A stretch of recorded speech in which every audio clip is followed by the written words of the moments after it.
Isle of Portland. Welcome to the Tripelers channel.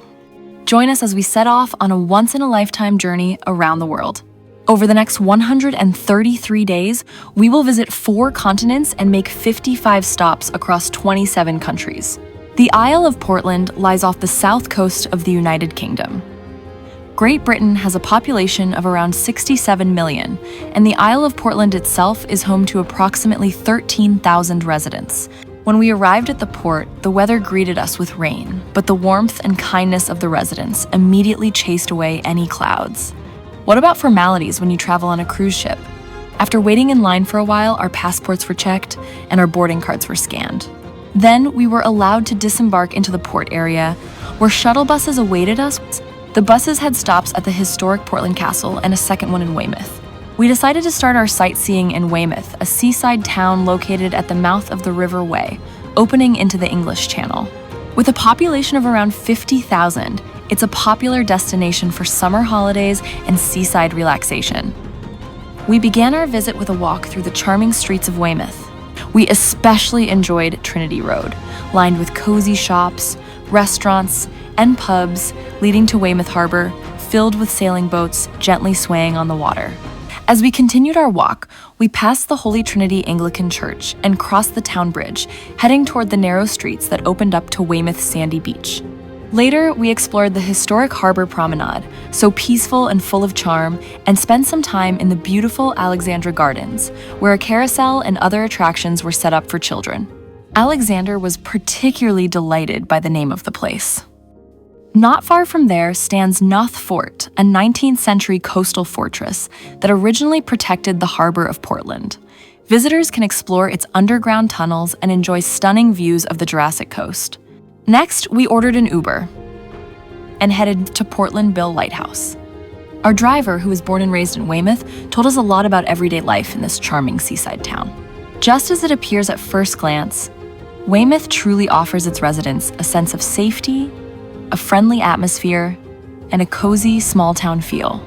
Things change, however, in the summer months when crowds of tourists flock to the area, filling the beaches, cafes, and narrow streets. The temperature here ranges from around 3 degrees during the autumn and winter months to about 25 in the summer. After about a 20-minute scenic drive, accompanied by an engaging chat with our driver, we arrived at our next stop, the lighthouse. Just as we arrived, it opened for the day, and we were the first and only visitors exploring both the navigation and lighthouse construction exhibition, and daring to climb all 153 steps to the top of the tower. Our guide walked us through the history of the lighthouse, how it operated, and the changes that have occurred in signaling and lighting methods over time, including the removal of the mercury-floated lens system. From the top, we enjoyed excellent views over the coast, including the famous Pulpit Rock and the Trinity House Obelisk. We made up for the climb by visiting the gift shop where, besides the obligatory book, we bought chocolate ducats for our little pirate. The lighthouse began operation in 1906. It stands 41 meters tall, and it was the first in England to be fitted with argand lamps in 1788. To the right of the lighthouse, there is Pulpit Rock, known as the Pulpit, because of its shape resembling an open book or a church pulpit, is one of the most photographed spots on the island. It's also worth mentioning Portland stone, the same high-quality oolitic limestone found here, which was used in the construction of Buckingham Palace and St. Paul's Cathedral in London.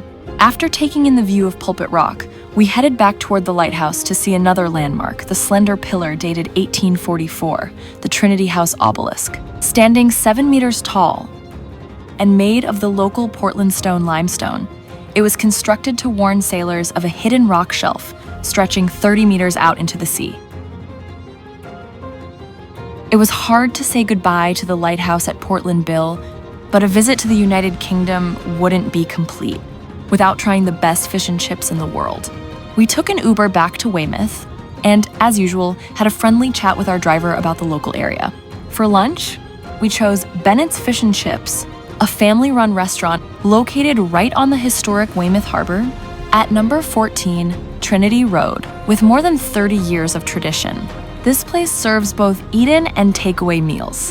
What convinced us most was the sight of locals enjoying their lunch there. Always the best sign of quality.